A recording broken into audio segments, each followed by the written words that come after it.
Hello, I'm Paul Beckwith, and in this video I'm going to talk about a recent paper that just came out. It's supposed to be the first paper of what they're hoping to do annually, which is basically it's looking at the state of wildfires 2023 to 2024. So this is multiple authors from all different places around the planet, and it's talking about wildfires globally from year to year. So this is the first year that they've actually done this type of study. So they'll be using similar metrics and data collection going through subsequent years to see how wildfires are changing. Of course, in Canada last year, we had a record wildfire year. In this year, it hasn't been as bad in terms of acres burned, etc., but the wildfire in Jasper, Alberta recently, hit the media and has had a big impact on people, especially in Canada, because Jasper, Alberta is one of the jewels of the province. A huge tourist spot, just beautiful scenery, beautiful mountains and forests, and it's just a fantastic region. It's similar to Banff and Canmore and that sort of region up a bit further north. So let's talk about that as well. I mean, that's not included in this report because reports just come out and it's good up, I think, to February of 2024 or something like that. So let's talk all about wildfires and the emissions resulting from wildfires and what we can do about them. Okay, so this is an open source paper called State of Wildfires 2023. The link will be in the description.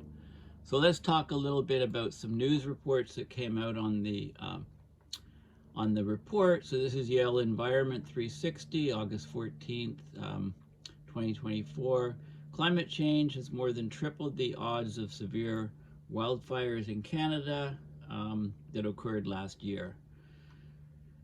Okay, so warming has loaded the dice for fire weather. We're getting hot, dry conditions that are leaving forests ripe for burning in Canada and part of the Amazon last year, according to this new report.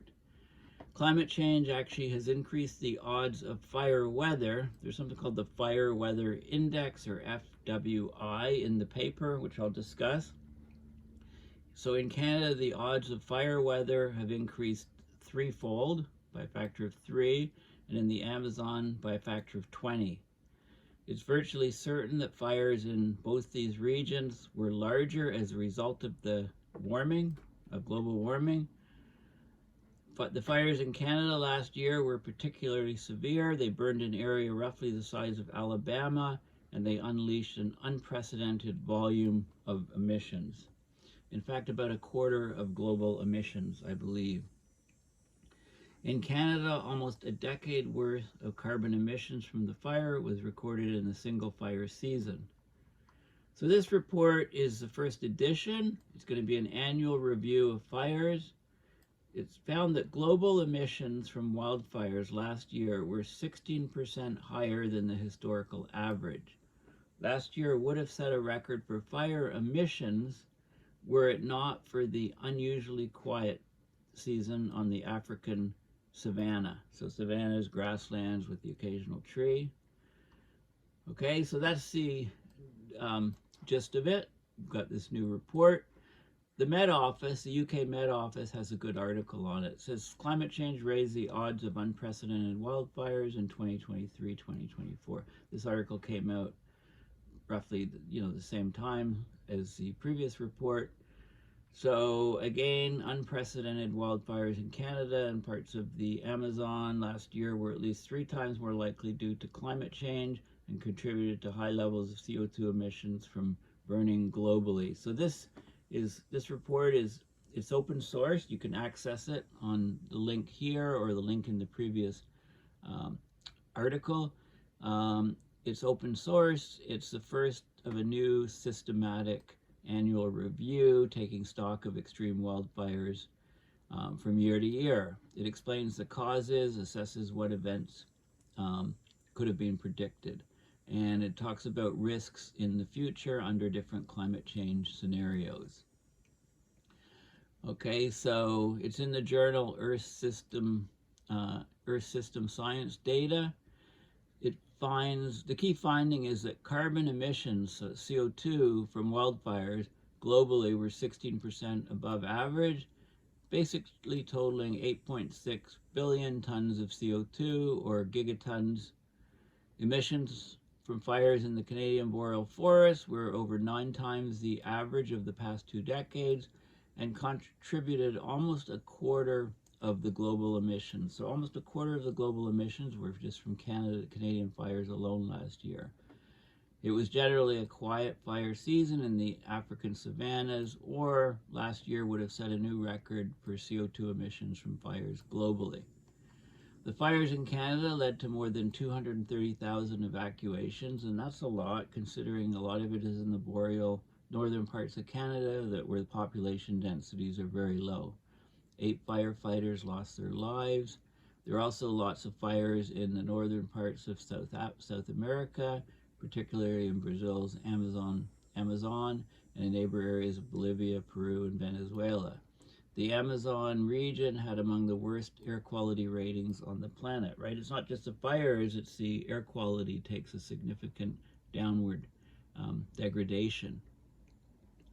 Elsewhere in the world, individual wildfires that burned intensely and spread quickly occurred in Chile with 131 fatalities, direct Hawaii, 100 fatalities, the Lahaina fire, and Greece, 19 direct fatalities. And then there were lots of additional fatalities from the air pollution, right? There's a lot of PM 2.5 particles, which are particles less than 2.5 meters in diameter that can get lodged deep inside the alveoli of the lungs where air is exchanged with the blood, and that can cause huge health effects and long-term effects to cancers, etc.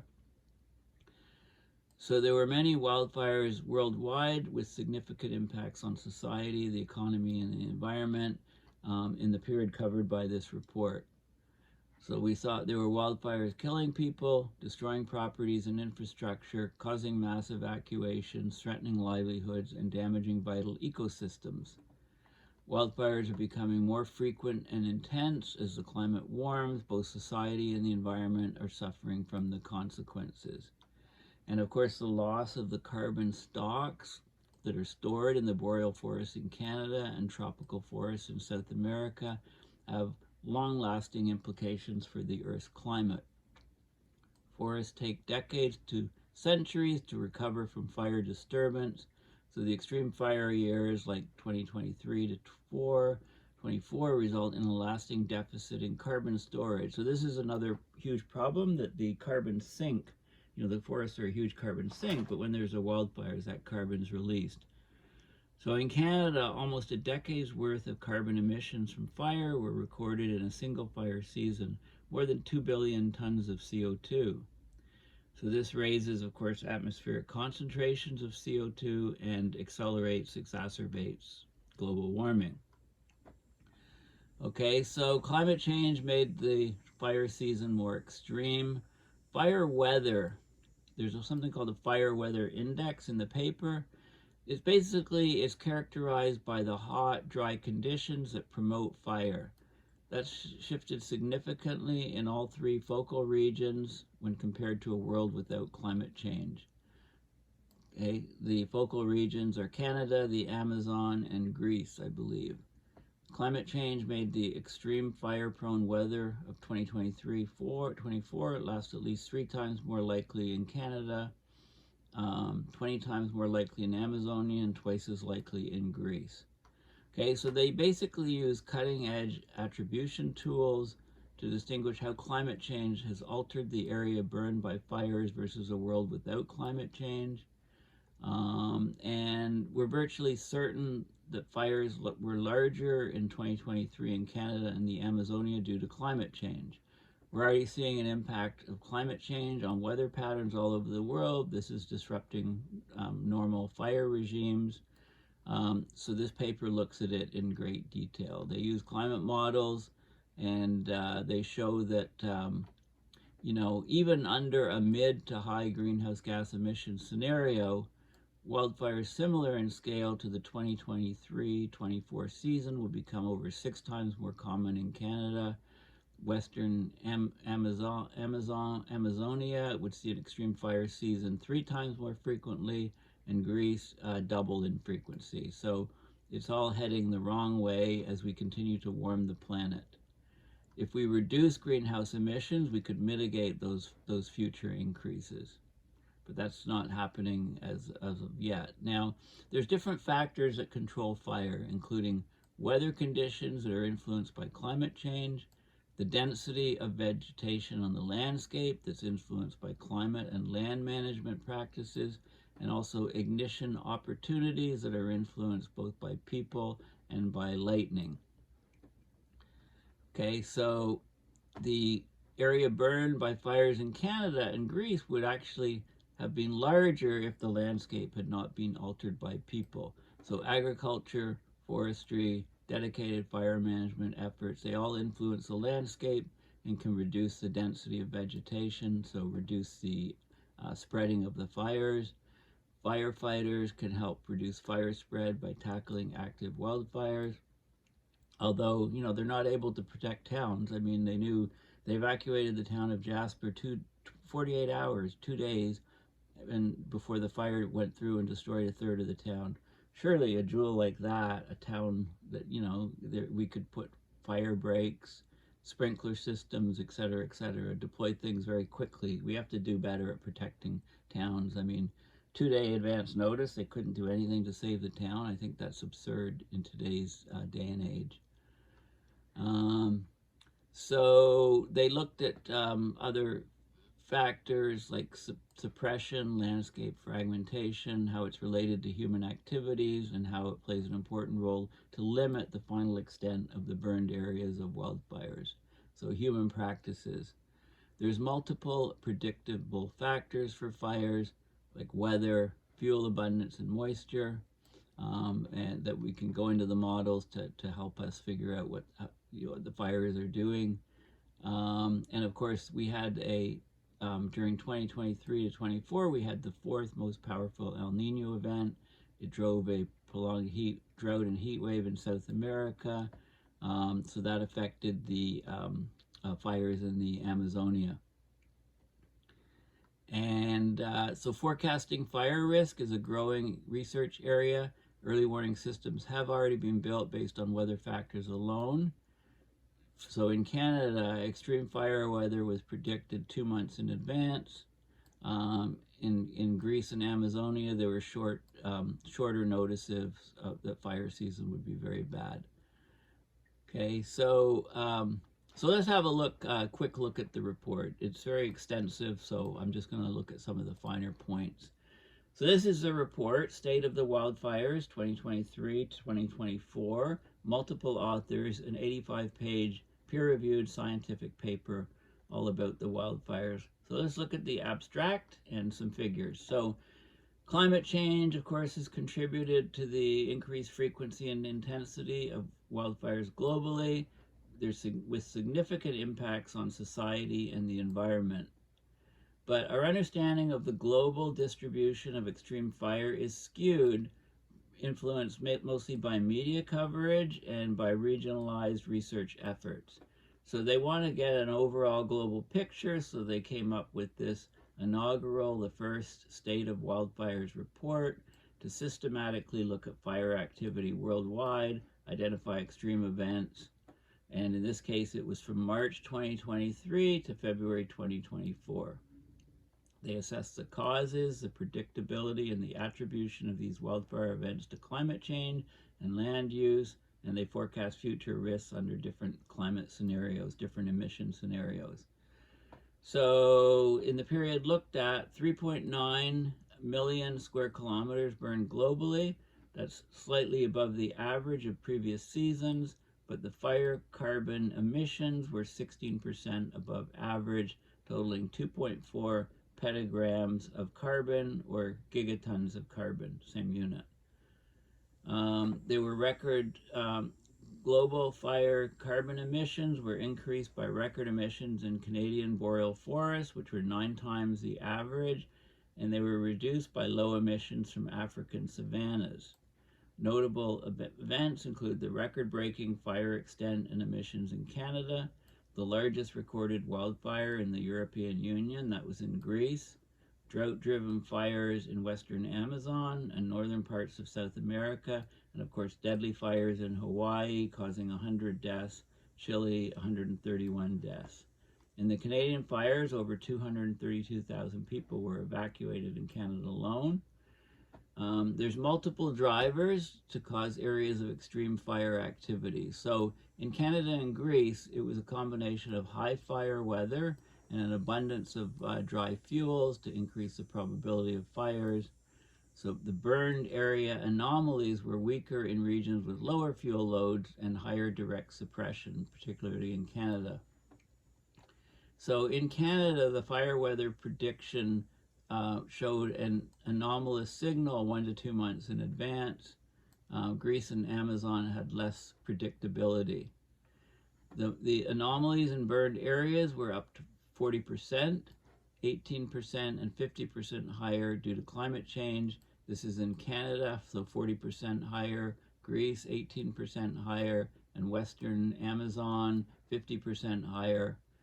Probability of extreme fire season of these magnitudes has increased significantly due to anthropogenic climate change.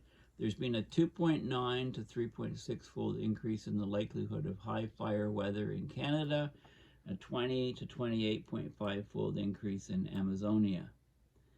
And by the end of the century, events of similar magnitude to 2023 in Canada are projected to occur 6.3 to 10.8 times more frequently. This is just under a medium-high emission scenario. Okay, so it's important. This document is important by consolidating the state-of-the-art wildfire science, delivering key insights relevant to policymakers, disaster management services, firefighting agencies, and land managers. The aim is to enhance society's resilience to wildfires, promote advances in preparedness, mitigation, and adaptation. Okay, I like Australia as a model for firefighting. You know, they put equipment and train the general public. So instead of just evacuating a town like Jasper, when a fire's coming, everybody takes up firefighting arms, so to speak, and prepares to defend their town from the fires in Australia. Okay, so it's a very good paper, and we'll just have a look at some of the figures. So this is the burned area anomaly in thousands of square kilometers. It's higher in Australia. This is North America, Australia, subtropical. This is the deserts of Australia, Africa, and other places, other continents. This is a carbon emission anomaly in teragrams of carbon. We had a lot more carbon coming from North American boreal forest burning, a huge anomaly, even larger as a percentage. Okay, so that's one key thing. This is continental biomes. The parameter we're looking at is a rank of the burned area amongst the same months for all years 2002 to 2024. So first is red and down to the blues. So you can see the areas of very high fires here and here and here in countries, and this is in a biome. So the northern boreal forests of Canada ranked number 1 here. And these are global administrative regions, and you can see, where the numbers are the highest. This is data on the rank of the carbon emissions, amongst the same months of all years, 2003 to 2024. Again, you can see huge carbon emissions up here in Canada and some in Africa too. This is a number of fires. Canada leading here, some, Australia, South America, Africa, and so on.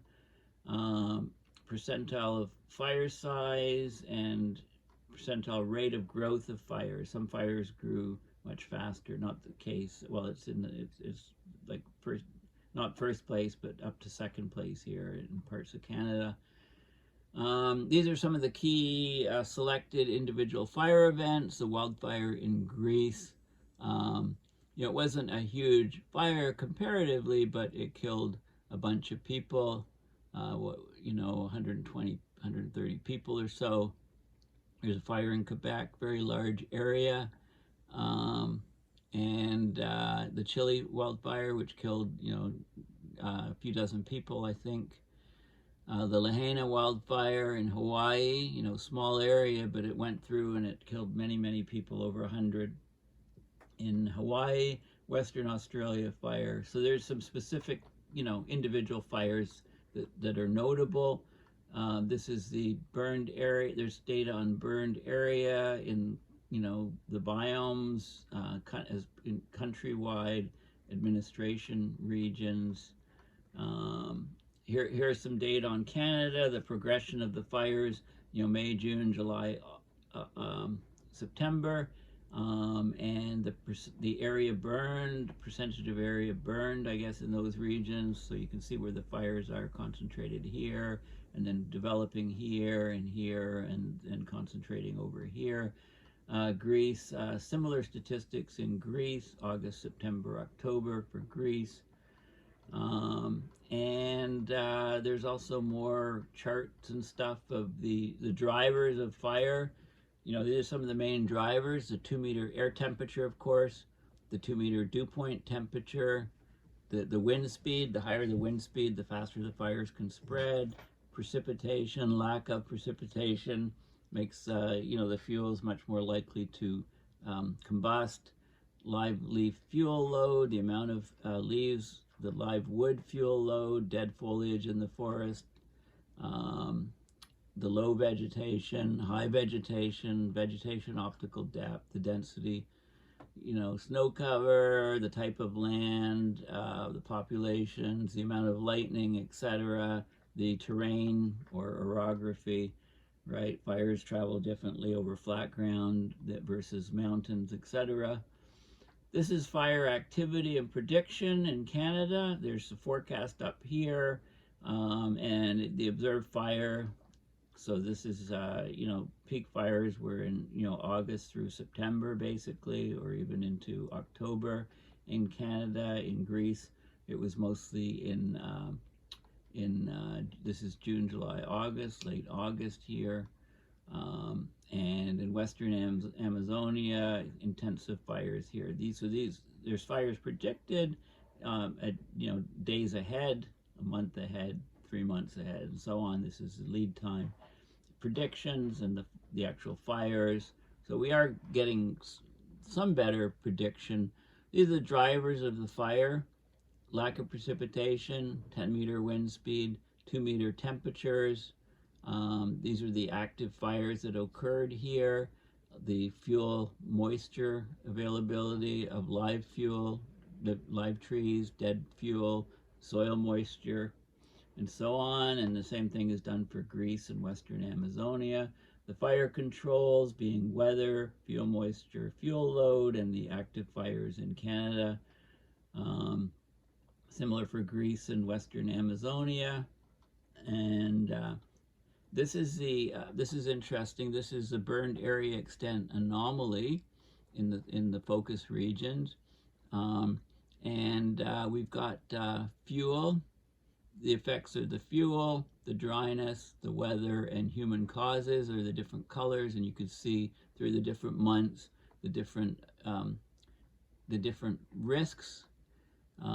There's some other stuff on specifically on Quebec, the Quebec fires, and there's this so there's this fire weather index, and there's attribution approaches, anthropogenic effects, total climate forcing, socioeconomic factors, all forcings, right? So this is a very extensive study. So they looked at all these different variables that can contribute to fire, and they analyzed.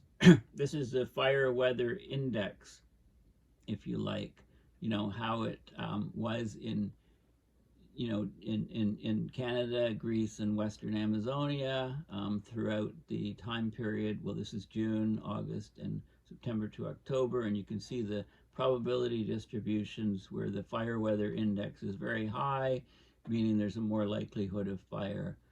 This is the change in the burn area extent over time, and this is the mean monthly burned area fraction. So of a whole area, the fraction of the area that's been burning. So lots of stats on all of these fires, and it goes on. Anyway, you get the point. Probability for the monthly average fire weather index exceeding the 95th percentile threshold. So you can see the areas where the fire weather index is very high. This is yeah, so you can see these regions, these regions highlighted around the world that had very high probability of fires because of a high fire weather index. And there's different models and tables, and the burned area times more likely. Great, the charts, control strength, moisture drying out, fuel, more and more fuel to feed the fires. And right, so it goes on and on and on. Fire counts, burned areas, carbon emitted, right, largest fire sizes, all of this data is here. So this report will act as a very useful benchmark. When we have a report each year on the state of the global world, the global wildfires around the planet, we can see how it changes from year to year, how it accelerates and worsens as climate change continues to accelerate and worsen. So it's a good paper to keep in mind. Have a look at it, and it'll be very interesting to see and important to see how, as climate continues to accelerate, climate change, how the wildfires, how good a job if we are able to improve training, reduce fuels, spot fires more quickly from satellites, deploy water bombers, have whole fleets of water bombers to go out and put out fires to try to protect towns, etc. Anyway, the data, it's a good sort of benchmark for comparing future years to. So thank you for listening. Please consider going to my website, paulbeckwith.net, to support my research and videos by donating to my PayPal. Thanks again, and bye for now. My timing to end this video is perfect because somebody's just started up a power sander or something, one of my neighbors. Sorry for the noise. Okay, bye for now.